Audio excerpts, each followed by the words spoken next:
की जी ज्ञान परंपरा आहे आणि त्या ज्ञान परंपरेचे पायी या ठिकाणी आम्हाला पुरस्कार देतात. आपण टाळ्या वाजवत असतात, काही जण वाजवतात, काही जण वाजवणार. मला वाटतं टाळ्या वाजवायला सरकारने सुदैवाने अजूनही कर लावला नाही, त्यामुळे टाळ्या आपण वाजवण्याची हरकत नाही. मला किशनराव पाटील हे व्यक्ती अजिबात वाटत नाही. किशनराव पाटीलला मी व्यक्ती मानत नाही, तर किशनराव पाटलांना मी एक स्वतंत्र संस्कृती मानतो आहे, ज्यांना विद्यार्थ्यांच्या मनाचा भाव कळतो. कोणीतरी म्हणालं की विद्यार्थी बागेतली फुलं असतात, देवाघरची फुलं असतात. मी ती गोष्ट मान्य करत नाही. किशनराव पाटील सारखे प्राचार्य विद्यार्थ्यांच्या मनामध्ये क्रांतीची बीजं पेरतात, तेव्हा विद्यार्थी हा एक जाज्वल्य, एक तप्त लाभार असून बाहेर समाजातले वेदना मांडत असतो. म्हणून किशोरराव पाटलाला मी नम्रपणे नमूद करतो, ज्यांना विद्यार्थ्यांच्या मनातला भाव करतो. किशोरराव पाटलांनी मला एक माती शाबूत राहावी म्हणून मी कविता संग्रह मी जेव्हा पाठवलो त्यांच्याकडे, मला एक असं एवढं पत्र पाठवलं होतं आणि अधूनमधून मी त्यांना फोन करायचो. त्यांच्या समग्र साहित्यामधून, समग्र सामाजिकतेतून मला प्रचंड माणुसकीचा एक वलय निर्माण व्हायचं. मुला दुखी रहमान नहीं मिलता है, पंडित दुखी भगवान नहीं मिलता है, मैं हूं दुखी इंसानों के पास वास्ते में ढूंढे से भी इंसान नहीं मिलता है. दलाई लामाची एक सुंदर कविता आहे. इमारतीची उंची वाढली, माणसांची कमी झाली, पदव्या स्वस्त झाल्या, शहाणपण महागलं, माहितीचे डोंगर जमले, नेमकेपणाचे झरे आटले. अरे आपण बोलतो फार, प्रेम क्वचित करतो, तिरस्कार सहज. भले आपण चंद्रावर गेलो आलो, पण शेजारी नवीन राहायला आलेल्या माणसांची ओळख करून घेणं अजूनही आपल्याला जमलं नाही. आपण बाहेरचं जग जिंकत चाललो. आपल्या हरण्याचं काय, आत्म्याच्या गुदमरण्याचं काय, मनाची कोठडी मात्र खूप रिकामी आहे. आणि गीता तरी काय सांगते आपली, की मन मना भो मत बघतो मध्याची माप नमस्करू मामे वैशी शिवते मात मना मत परायणा. मी 400 किलोमीटरवर असून सुद्धा किशनराव पाटील माझं मन ओळखून 8 दिवसातून मला फोन करायचे. ही माझ्यासाठी फार मोठी संधी आणि उपलब्धी होती. मित्रांनो, किशनराव पाटील मला फोनवरून म्हणाले कविता लिहित असताना, विरेवाड तुझा रक्तगट कोणताही असो, पण तुझ्या रक्तगटामध्ये माणुसकी नावाचं एक रसायन वाढले पाहिजे. आणि म्हणून मला त्यांचं तत्वज्ञान पचविण्यासाठी खूप अवघड जायचं.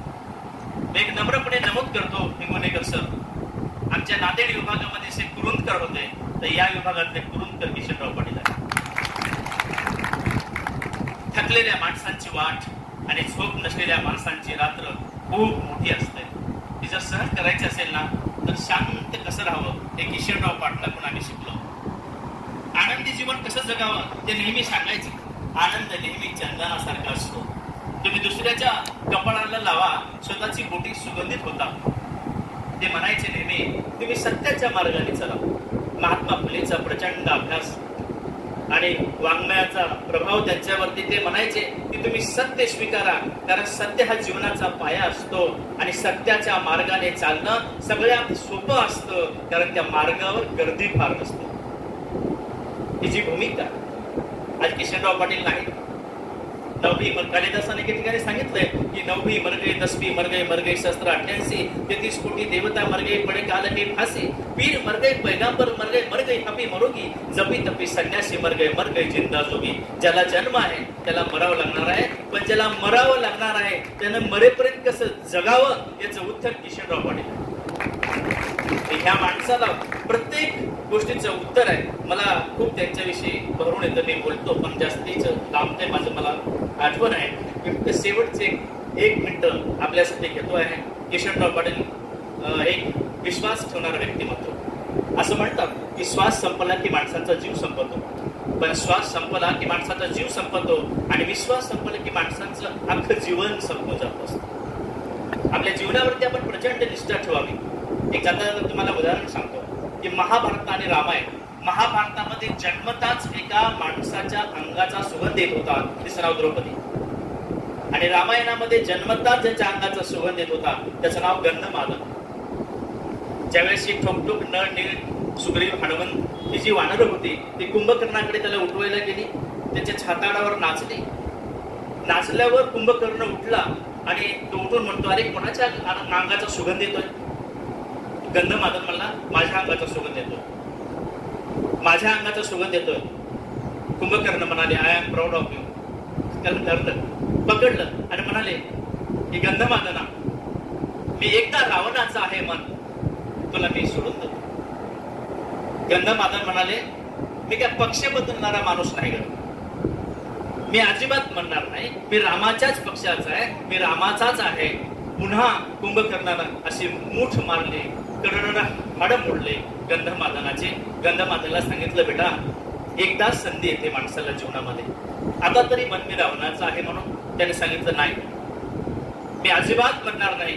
पुन्हा मूठ आवळली, असं रक्त टिपकत होतं खाली गंधमादनचं. गंधमादनला सांगितलं, बेटा आता तरी म्हण ना तू रावणाचा आहे.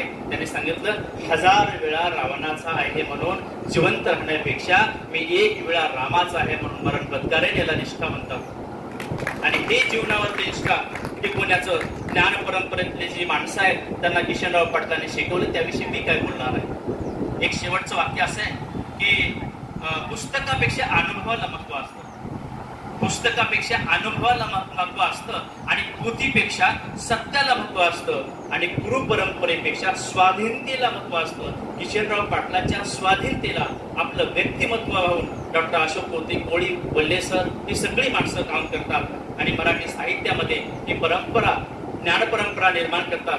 मी तुम्हाला सगळ्यांना धन्यवाद देतो. माझ्या योद्धा या कोरोना काळात विजय मिळवलेल्या एका साध्या वर्गाच्या मुलाची कथा आहे.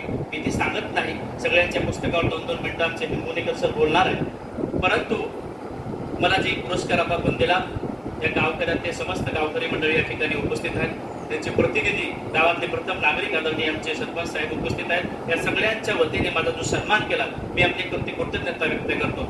जाता जाता एक आपल्याला विनंती किंवा आश्वासन म्हणणार नाही, आपण काही देता नाही, पण एक कृतज्ञता अशी व्यक्त करतो की मी मराठी साहित्यात जिवंत असेपर्यंत मला तुम्ही जो पुरस्कार दिलाय ते किशनराव पाटील यांच्या नावाने आहे. त्यांच्या नावाना डाग लागे असं मराठी साहित्यात वर्तन न करता मी हा पुरस्कार स्वीकारतो. धन्यवाद. जय हिंद, जय महाराष्ट्र.